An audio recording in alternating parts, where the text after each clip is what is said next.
का चाची हमनी के बुरा जीवन कुंवारे रखे के मन बगा दिन उन काहे नहीं खुद देखवावत हमनी के भी आए के तू बोलत का नहीं को मेरा ई का बोली बेटा ई कसम खैले बिया कि अपना पिता के घरे ना ही जाई और ऊ कसम खैले बाड़े कि जब तक ई अपने घर में ना ही आ जाई तब तक वो कन्यादान ना ही करे हन। अरे मीरा हम जाना तानी कि तोहरा ननिहाल से बहुत जमीन जायदाद मिलल बा लेकिन एकर मतलब ही ना भाई कि केहू अपना बाप के घर छोड़ दी। ए मीरा गुस्सा थोक दा और चल अपना पिताजी से मिलवाओ हमके। जिद मत कर कृष्णा, हमरा बाप के देख ले बा त नफरत करे लगवा हमसे। देखा आज तू सच सच बतावा हमके कि तोहर पिताजी के हुए। दादा मलखान सिंह के नाम सुन ले बाड़ा? उहे हवन हमार पिता, ही इलाका के सबसे बदनाम आदमी। का भाई काट मार गई, अब करबा हमसे बियाह? मीरा के कृष्णा से केहू अलग नहीं कर सकत। बियाह तो हम तोहरे से करब, खाली तू अपने पापा से मिलवाओ हमके।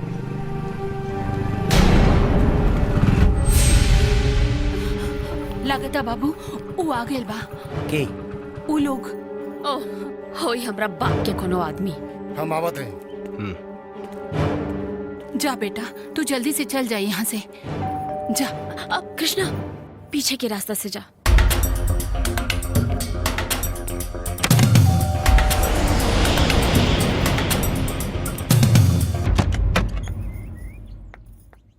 प्रणाम। का बात है महावीर? निशा बेटिया और दामाद जी 2 दिन खातिर घरे आ रहल बाड़न।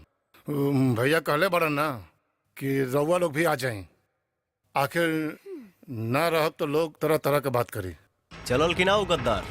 बात हो गई बा बेटा, वो चल चुकल बा, बस पहुंचे ही वाला हुई। गाड़ी के नंबर बता दिले बानी ना? आई कि गाड़ी के डिक्की में RDX बा? हाँ सब बता देले बानी। वो अगर आज महावीर के गिरफ्तार ना कैलस तब पक्का यकीन हो जाए कि मलखान के आदमी उहे है। तब हम पुलिस से गद्दारी करे के सजा ओकरा के दे, नहीं तो मलखान के हमार राज जाने में ज्यादा दिन ना लगी। खान चाचा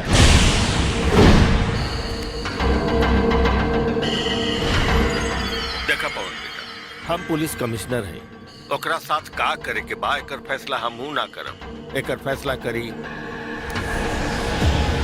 पवन। हेलो, तू तो पुलिस कमिश्नर खान से बात करत रहे। बुझाता कि वो गद्दार आ गई। साला तू है पुलिस का मुखबिर।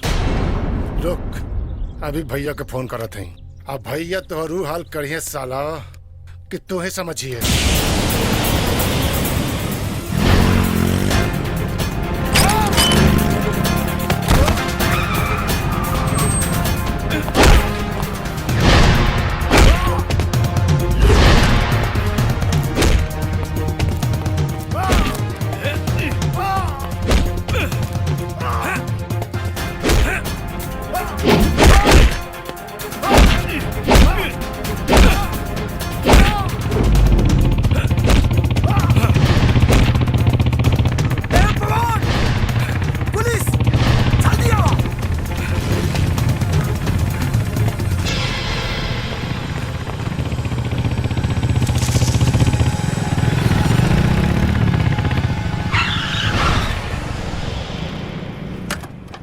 कृष्णा गाड़ी लो। का भाई? हो पुलिस वाला के शकल देखे के बा हमके। का भाई? कुछ ना साहब, ठोकर लाग गल रहे। दरोगा ओकरा के छोड़ देलस। अगर जिंदा बच गई तो मलखान के पास पहुंच जाई। चला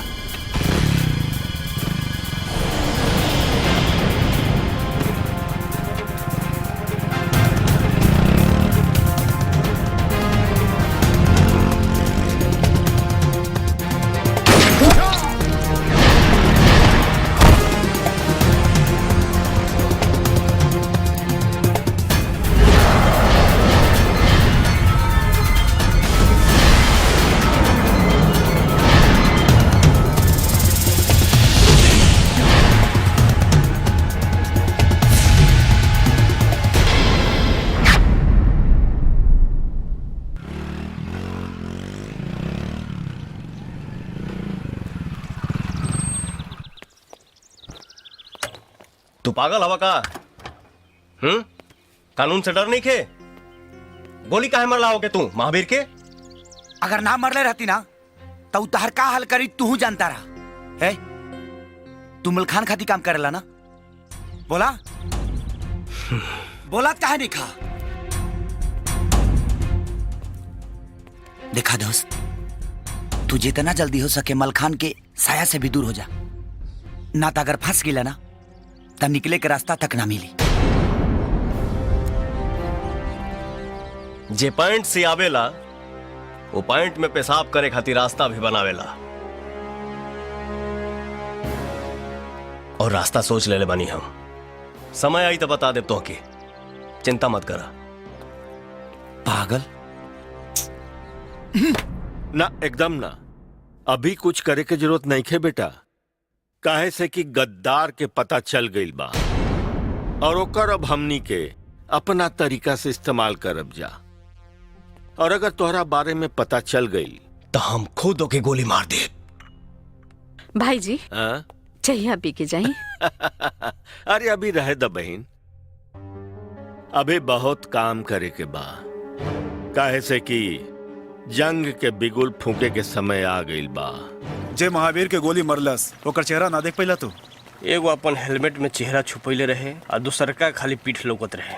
साला समझ में नहीं आवत, आखिर महावीरवा मोटरसाइकिल पे केकरा साथे वहां गइल? वो मोटरसाइकिल के कर रहे सब गाड़ी चोरी के रहे। वही साला खबरी के काम है। तो ओकर पता करा बाबू, ना तो हमनी के बहुत नुकसान हो जाई। काले पता करतनी, वो साला जौन भी हुई हमारा हाथे ना बाची।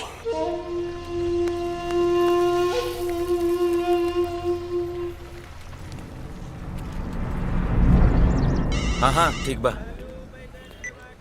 हेलो आदाब। के बोला तारे? तू के बोल रहा बड़ा? अरे तू फोन कैले बारे और हमरा से पूछा तारे के बोला तारे? तू के बोला ताड़ा? पूछा तानी के बोला ता? ब्लाउज वाला। हमर शादी ना भइले तू साला ब्लाउज में से तारे रे। फोन रख। सुनी कहनी ना फोन रख। अरे सुनी चचा, दोबारा फोन कैले तो बहुत मारब। रख। चाय देना यार। साला ला का चाय बनैले बड़े यार? ठीक से चाय नहीं खे बनावे आवे तोरा? अपन शक्ल की तरह चाय बनैले बड़े एकदम हैं? एक तो रॉन्ग नंबर से परेशान बानी, ऊपर से तू हैले पकड़। ठीक से बनाओ ना तो चाय के दुकाने उलट दे। बुरबक ए अंधरा है का रे? गलती साला पॉकेट मार नहीं, थोड़ा हाथ लगे ले से मत पॉकेट मार रहा है। पॉकेट रे हैं? मार के से थोड़ा घंटा दे। अरे मार बाप रे।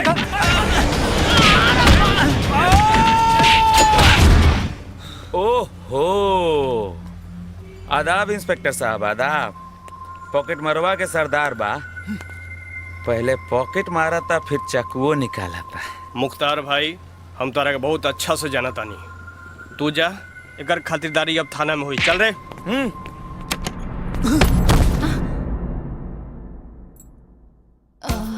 बाप रे, कौना देश के जेल है? बड़ा निमन गेट बा।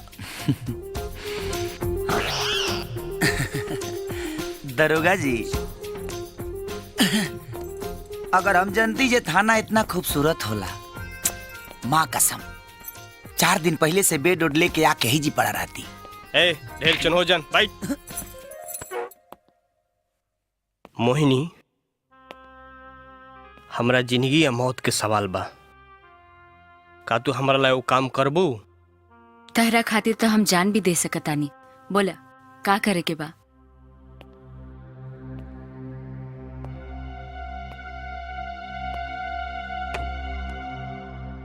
तोर सब जुर्म माफ, बाकी एगो चोरी करे के बा।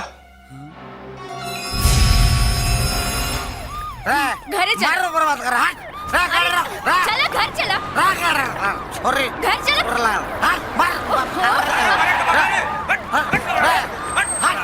अरे चल बकी ना।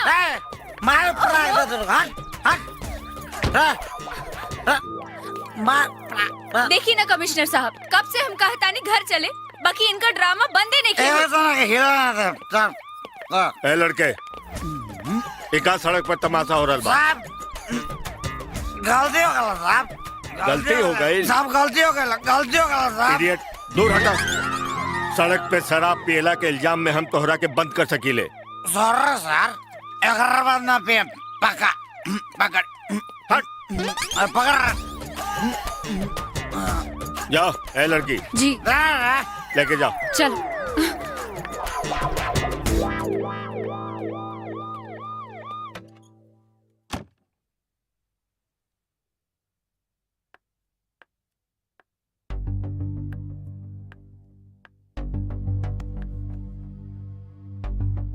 ई कमिश्नर साहब के मोबाइल है। का देखा तड़ाई में? 22 तारीख के मित्तलवा के अपहरण भई रहे, तहु मुखबिर के फोन आइल। 22 तारीख के 11 बजे तक खाली एगो फोन आइल बा। ई तक कोनो मुन्ना के फोन है। बाबूजी की तो तू देखते बाड़ा, उन्हीं के चलते बिरजू बिगड़ गई। चोरी चकारी के पैसा से तो घर नानो चलाइब, यही से कपड़ा सिए लगली। भगवान से मनाओ सुंदरी कि हमार काम पूरा हो जाए, ओकरा बाद तो हम चोर मंडली के सुधारिए दे। अच्छा तू काम का करेला? ई तो तू कभी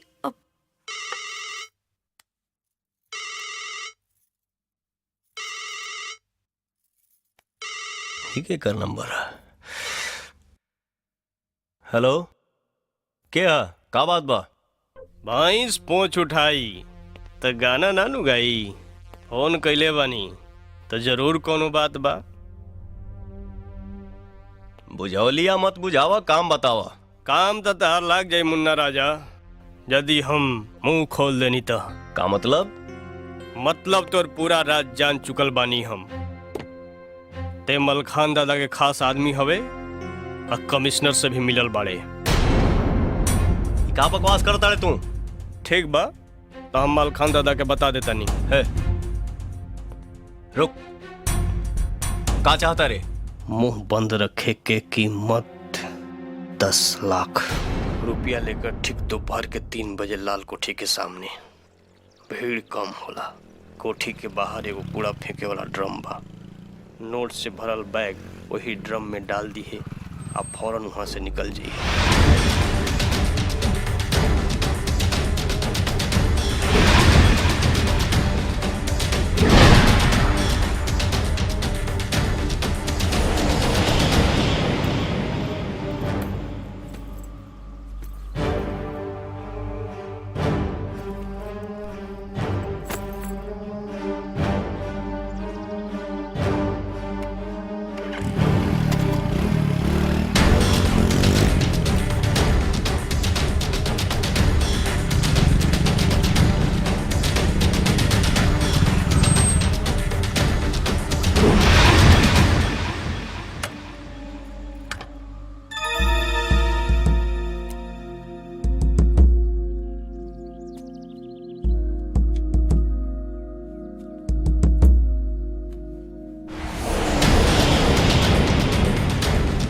अरे साला तो पौनवा हो।